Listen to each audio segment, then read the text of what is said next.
MotorWeek is made possible by Cars.com. Huey Lewis sang about it, Doc Brown cooked it up on the silver screen, and Marty McFly blazed in and out of decades with it. I'm talking about the DeLorean, the stainless steel car that's better known in movies than on the streets. Well, this week, Stephen Chupnick heads over the edge to tell us the story of this 80s flash in the pan and its amazing return. So hold on to your Calvin Kleins, for what's old is shiny and new again. It was one of the cars that defined the 1980s. The image of it sticks in your head, brimming with gadgets, gizmos, and flux capacitors. The DeLorean was the car that took Marty McFly back to the future. Now, the past is the future. But it was way before the movie franchise when John DeLorean began the DeLorean Motor Company, better known as DMC. The man behind Pontiac's GTO series had a much bigger vision after leaving General Motors.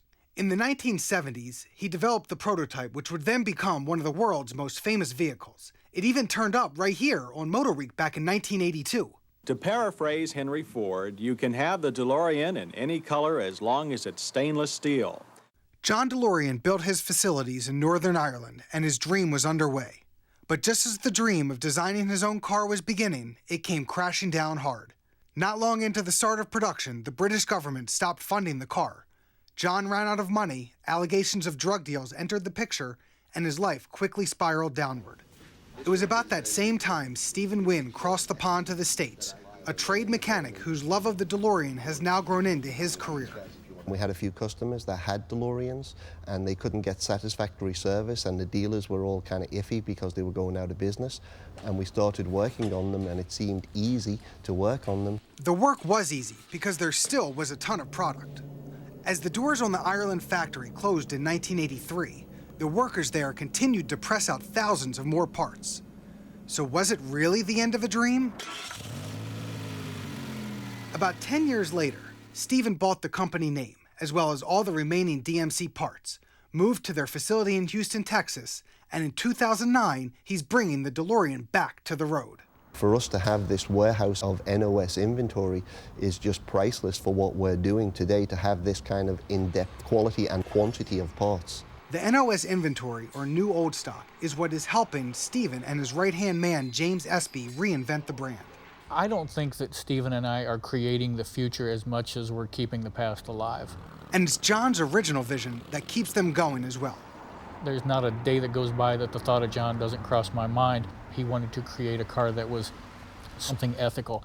And by sheer virtue of the fact that so many of the cars are still around here 25 years later, it's a pretty good testament to the longevity of the car. The new DMC facility is 40,000 square feet. 75% of it is warehouse.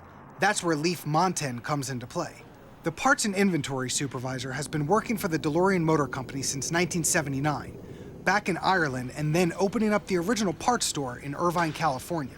The memories he has of John and the old crew are endless, but his best is still being around these cars. It always was my interest to make sure that the people that bought this car should have an opportunity to keep it running.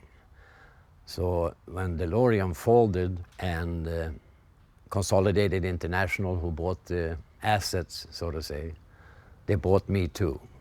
Leif gets a little busy from time to time, so he asked if I would help him with the inventory. Frame, door, hood, transmission, flux. We're out of flux capacitors! The other side of the building is the workshop for restoring and repairing the DeLoreans.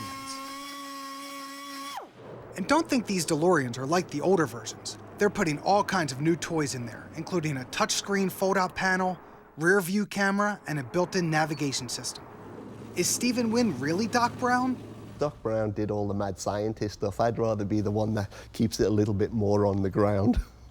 So no need to worry about getting these things up to 88 miles an hour, cuz roads? Where we're going, we don't need roads.